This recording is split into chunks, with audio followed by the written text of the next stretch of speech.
안녕하십니까. 사회복지사 1급 시험 대비 2017년도 제15회차 지역사회복지론의 전반부 기출문제풀이 들어갑니다. 자, 51번에서 63번 문제까지 13문제 풀고 나머지 12문제는 다음 시간에 풀겠습니다. 지역사회복지론의 문제를 볼 때 상당히 교과서적으로 출제를 했다 이렇게 볼 수가 있습니다. 예전의 문제에서 보면 상당히 좀 깊이 나오고 지엽적인 부분도 보였습니다. 지역사회복지론의 문제가 그래서 좀 난해한 문제가 있다라고 판단했었는데 15회 문제를 보면 상당히 전공서적에 나와 있는 내용들에 준해서 교과서적인 출제를 했다라고 볼 수 있습니다.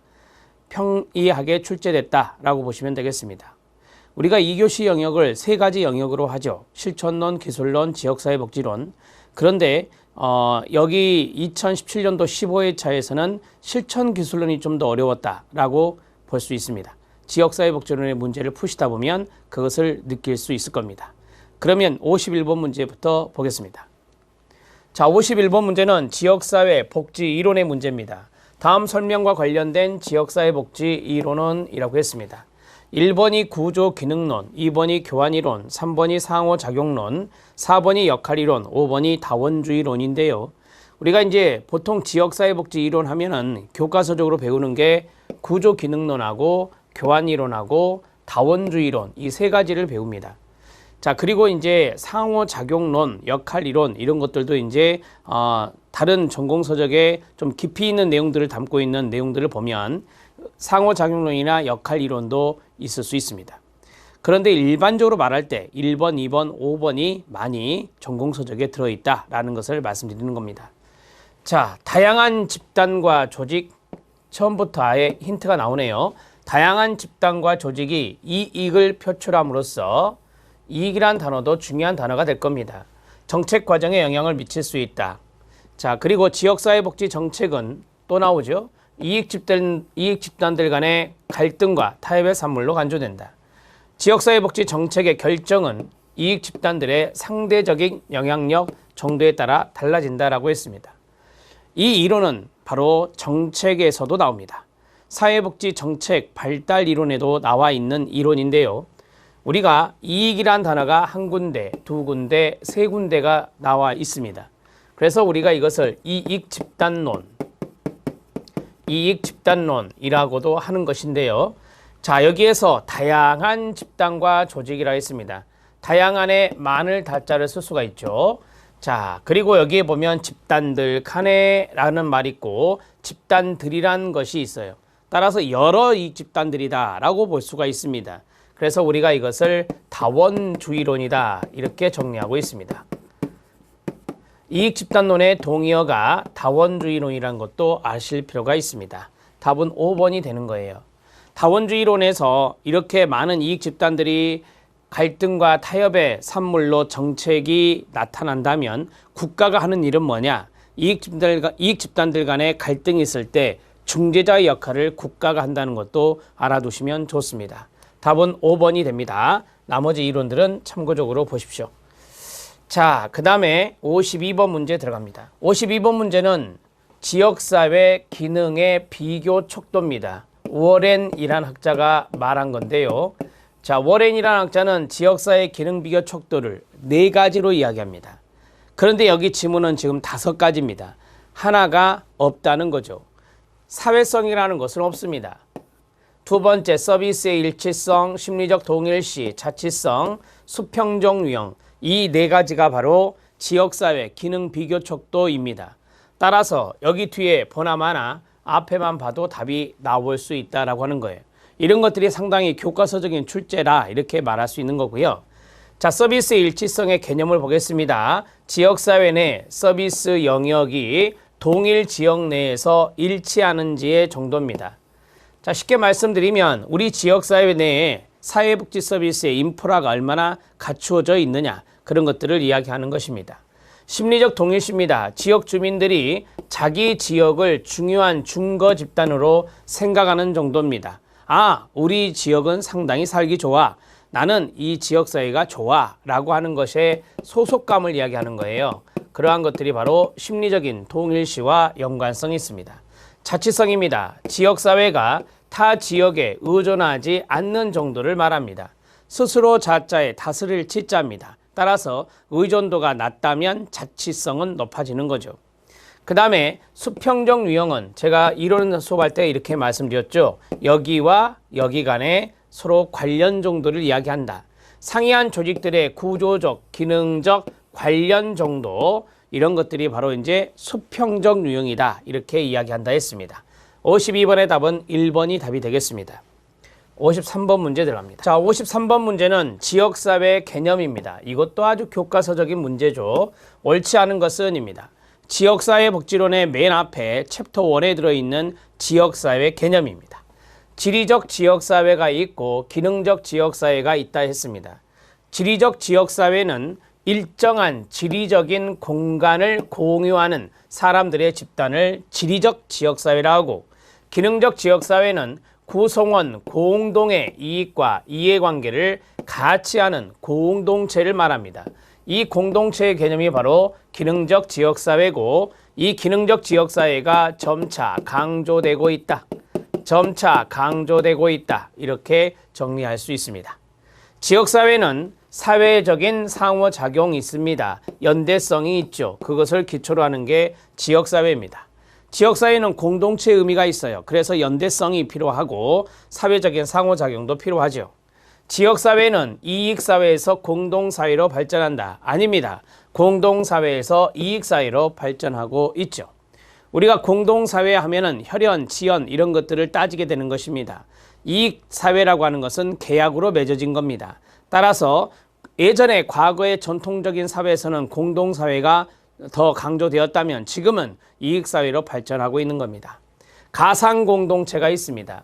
가상공동체, 우리가 인터넷 웹상에서 많은 공동체들이 있는데 그것을 가상공동체라고 말할 수 있습니다.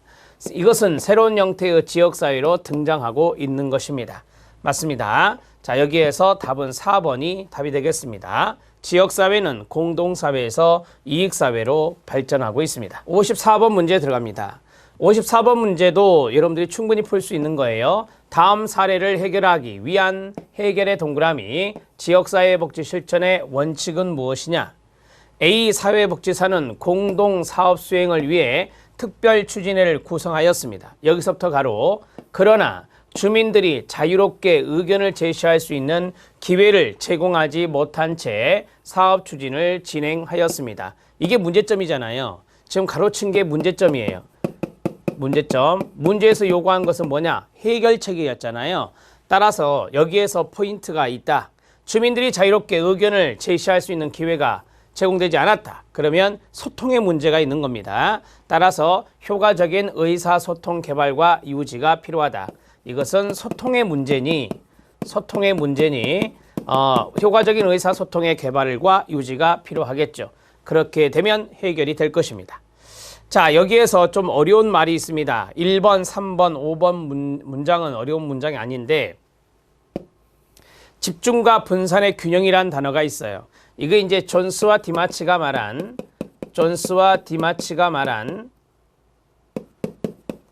지역사회 견해에 있는 겁니다.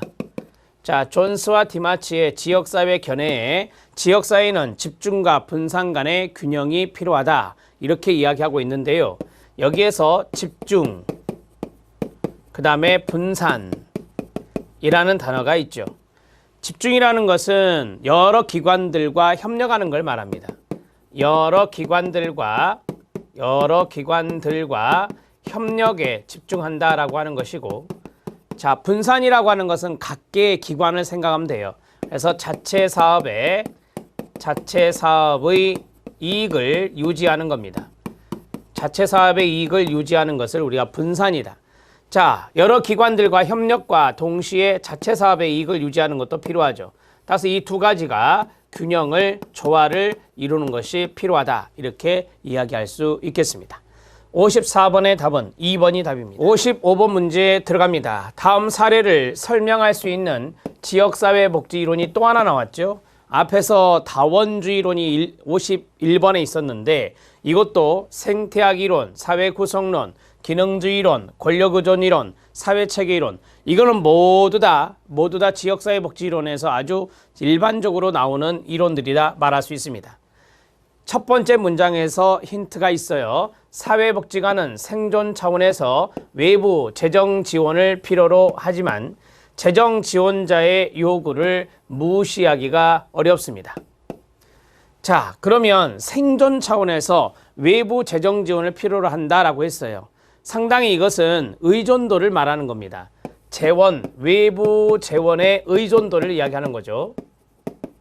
외부 재원의 의존도를 이야기하는 것입니다. 사회복지관을 지금 이야기를 하고 있습니다. 이런 상황에서 A 사회복지관은 기관 운영 재원을 마련하기 위해 다양한 후원기관을 발굴하였고 이를 통해 직원들은 사업 운영의 자율성이 확대되는 것을 경험하였습니다. 자, 여기서 다양한 후원기관이 있죠. 다양한 후원기관을 발굴한 이유는 외부 재원의 의존도가 높을 수밖에 없다라는 것을 이야기하고 있습니다. 이게 바로 권력 의존 이론이다. 이렇게 정리할 수 있어요. 네 번째가 답이 됩니다. 자, 우리가 이제 생태학 이론 하면은 생각나는 게 바로 파이죠. 환경 속 클라이언트. 지역사회를 둘러싸고 있는 환경이 있잖아요. 그래서 이 지역사회가 그 환경들과 상호작용을 잘 해야 한다는 것, 이런 것들이 생태학과 연관성이 있습니다. 사회 구성론 많이 들어보셨죠? 네, 뭐 주관적인 견해 이런 것들을 강조하는 것이죠. 지역사회에도 객관적인 측면이 있고 주관적인 측면이 있는데 그 주관적인 측면이 상당히 중요할 수밖에 없다라고 하는 거고요. 자, 기능주의론은 앞에서 우리가 구조기능론이라고 배웠잖아요. 지역사회는 안정과 균형, 적응 이런 것들을 강조하게 되는데 그러한 것들이 바로 기능주의론이 된다. 사회체계 이론은 뭐냐? 지역사회에는 많은 하위 체계들이 있습니다. 서브 시스템들이 있는데 그런 것들이 서로 긴밀하게 상호작용하고 있다라고 하는 것들이 사회체계론의 중요한 대목이 되겠습니다. 답은 4번입니다. 56번 문제 들어갑니다. 우리나라 사회복지관의 문제입니다. 옳지 않은 것은입니다. 사회복지관 사업이 지방 이양 사업으로 선정되어서 재정 지원 방법이 변경이 되었는데요. 그게 바로 예전에 분권교부세 2005년이죠. 이런 분권교부세라고 하는 것은 폐지가 됐어요. 2015년에 폐지가 됐고 2005년부터 지방 이양 사업으로 선정이 돼서 재정 지원 방법이 변경이 됐었습니다. 지금은 이제 보통교부세로 전환해서 도와주고 있죠. 그 다음에 사회복지관 5대 사업이 사례관리 기능 동그라미 1, 서비스 제공 기능 동그라미 2, 지역조직화 기능 등 3대 기능으로 개편되었는데요. 이게 2012년입니다. 2012년에 개편되어서 지금까지 3가지 기능이 이루어지고 있습니다. 처음에는 5가지 사업이었는데요. 3가지 기능으로 재편됐다는 겁니다. 사회복지관의 운영은 사회보장기본법에 근거한 거 아닙니다. 사회보장기본법에 보면 사회복지관 없어요. 자, 사회복지사업법이라고 하는 것이 있죠.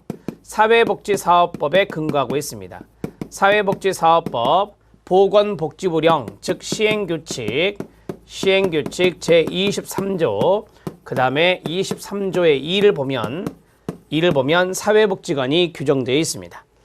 자, 사회복지관 평가하고 있나요? 당연하죠. 3년마다 평가하고 있고요. 사회복지관 운영 원칙에 지역성과 전문성과 책임성 여러 가지 8가지나 있습니다.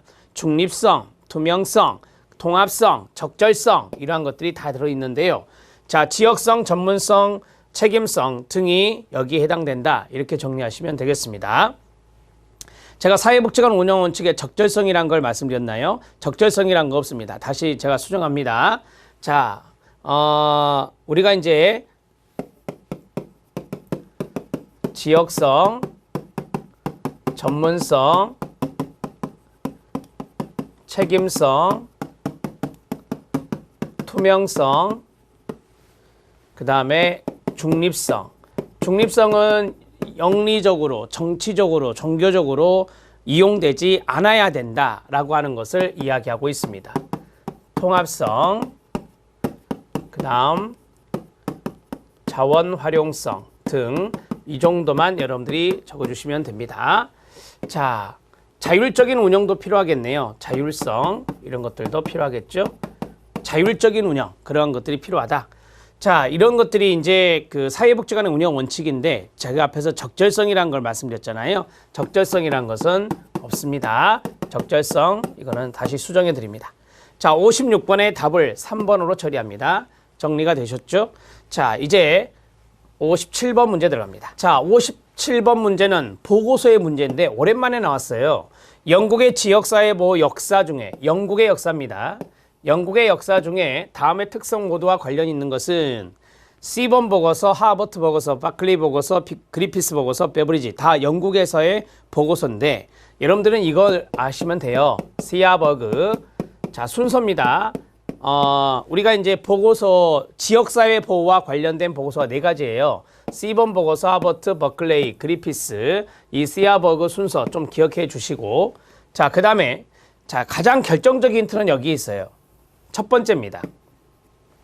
같이 읽어요. 시작. 사회서비스 부서 창설을 제안했다. 사회서비스 부서 창설을 제안했는데 이 사회서비스 부서가 중앙정부에 있는 게 아니라 지역사회 보호니까 지방정부의 사회서비스 부서 창설을 제안한 보고서가 바로 시범 리포트입니다.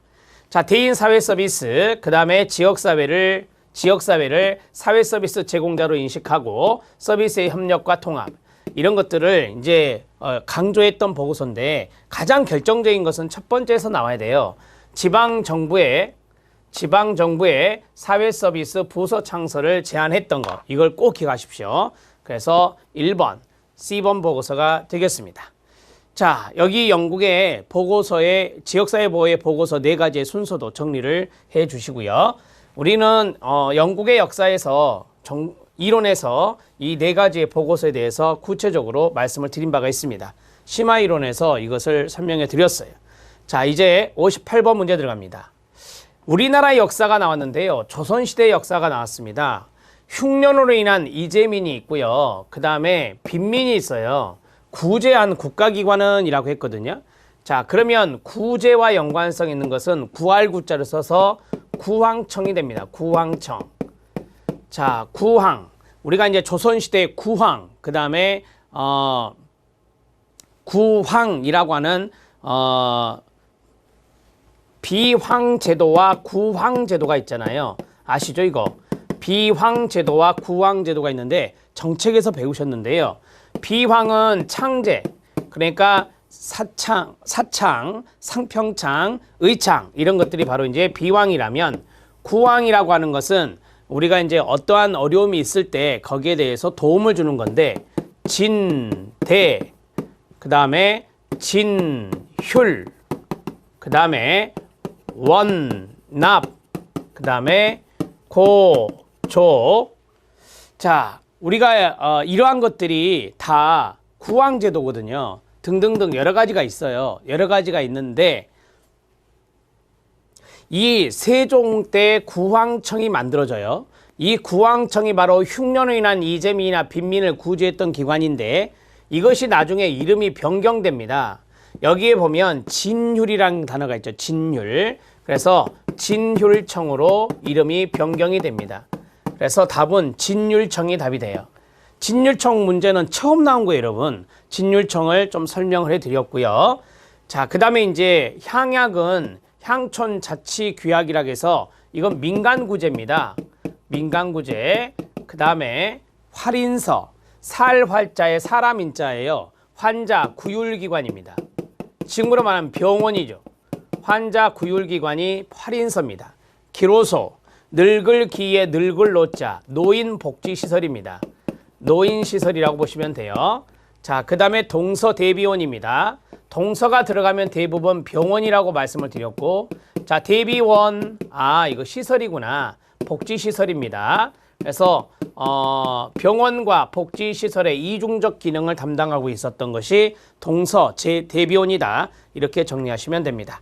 답은 3번이 답이 되겠습니다. 59번 들어갑니다.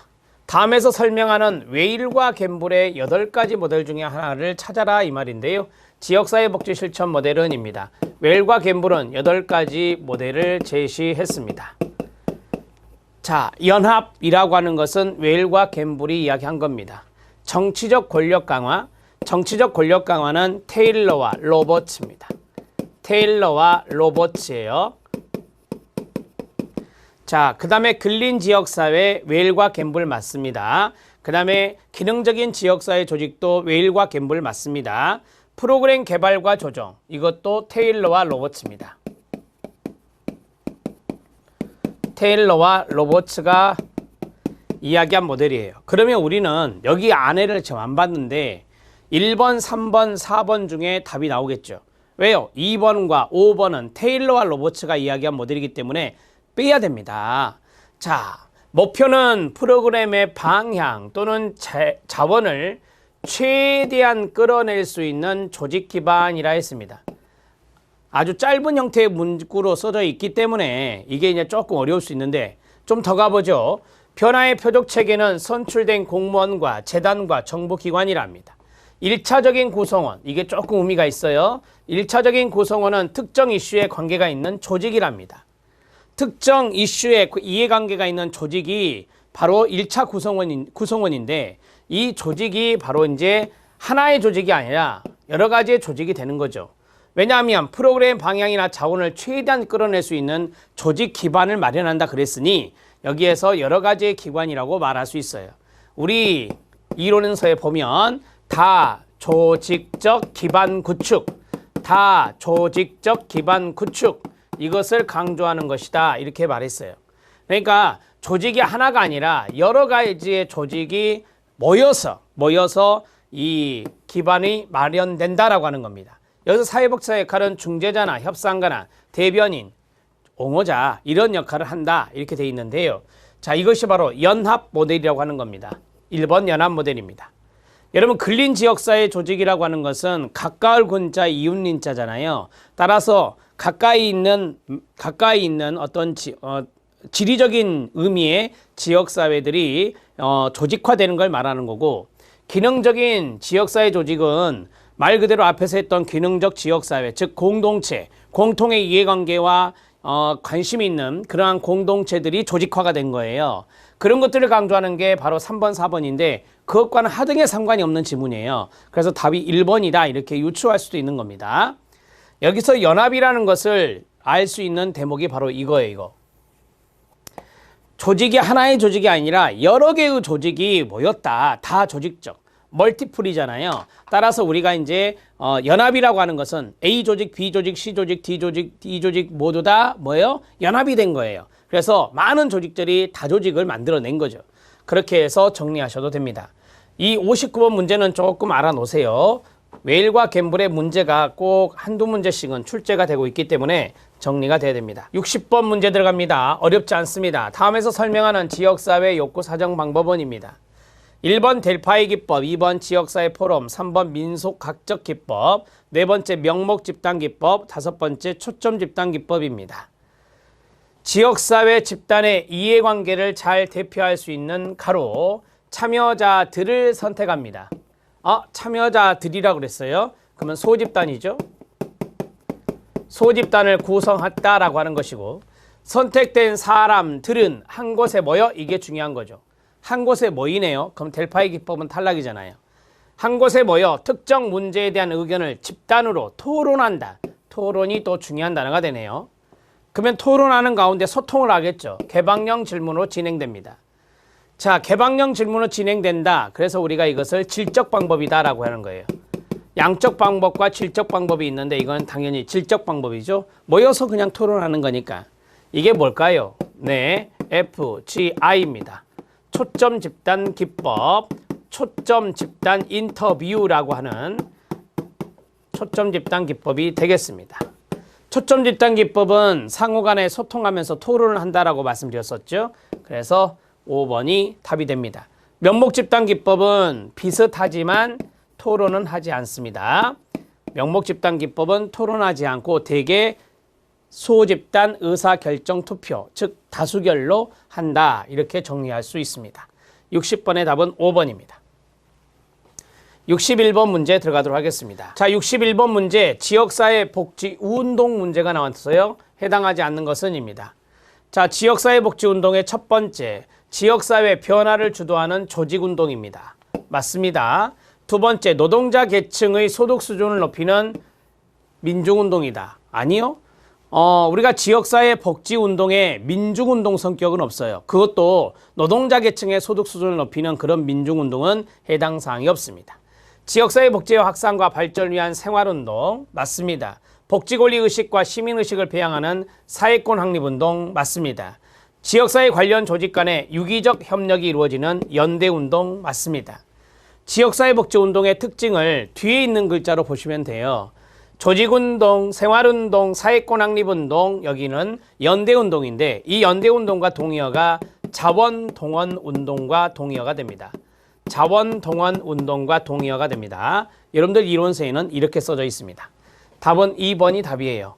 이것은 여러분들이 기본적으로 풀 수 있는 문제였습니다. 62번 문제 들어갑니다. 자, 62번 문제는 로스만의 모델이 나왔는데 이거는 정답을 좀 수정해 주십시오. 정답은 좀 이따 말씀드릴게요. 로스만의 지역사회 복지 실천 모델 중에 지역사회 개발, 제가 이론에서 지사계라고 많이 하죠. 자, 지사계의 설명으로 옳은 것은입니다. 사회복지사의 역할이 분석 전문가랍니다. 분석 전문가, 사계입니다. 사회계획 모델에서는 분석가, 전문가의 역할을 하고 있죠. 수급자의 역할의 개념을 소비자로 본다라고 했어요. 소비자, 문제 해결을 받는 주체자로서 소비자로 보는 것은 사계라고 배우셨습니다. 여기서 수급자의 역할, 이 수급자를 우리가 클라이언트라고 하는데 클라이언트를 소비자로 보는 것이 사계라고 배우셨죠. 변화 전술과 기법이 나옵니다. 합의와 집단 토의다. 이게 바로 지사계거든요. 3번이 답이에요. 지역사회 개발 모델로 옳은 것이니까 3번이 답인데 여러분들 교재에는 4번으로 되어 있습니다. 도표에. 해설은 맞아요. 해설은 맞고 답안만 수정해 주시면 되겠습니다. 수급자 체계의 범위는 이라고 했어요. 자, 중요한 단어가 이겁니다. 약물 중독과 같은 특정 집단이다. 약물 중독, 문제점이 있잖아요. 자, 문제가 있는 것이에요. 문제가 있는 특정 집단. 자, 수급자 체계의 범위는 약물 중독과 같은 특정 집단이다. 이것도 4개가 되겠습니다. 4개. 이렇게 수급자 체계의 범위가 일부가 될 수도 있고요. 또는 전체가 될 수도 있습니다. 일부 또는 전체. 이렇게 나오기도 하고 이렇게 사례로 등장되기도 합니다. 그러면 약물 중독과 같은 특정 집단이다 그랬으니까 전체예요, 일부예요? 일부가 되는 거죠. 여기서 일부를 선택해서 문제를 출제했네요. 자, 제도의 변화를 목표로 한다. 제도의 변화 아시죠? 뭐 재분배를 요구한다. 근본적인 제도의 변화 이런 것들을 강조하는 것이 뭐죠? 사회행동, 사행입니다. 자, 그래서 답은 3번이 됩니다. 오답 노트 합니다. 1번과 2번과 4번은 사계고요. 그 다음에 5번은 사행, 사회행동 모델이 되겠습니다. 답은 3번입니다. 정답표 수정해 주시고요. 자, 그 다음에 63번 문제 들어갑니다. 63번 문제는 지역사회복지 실천에서 다음의 모든 활동과 관계되는 가로 사회복지 전담공무원의 역할은 이라고 했습니다. 전담공무원의 역할을 찾는데 한번 보시죠. 잠재적 수급권자를 파악한다 라고 했어요. 사례를 발굴하네요.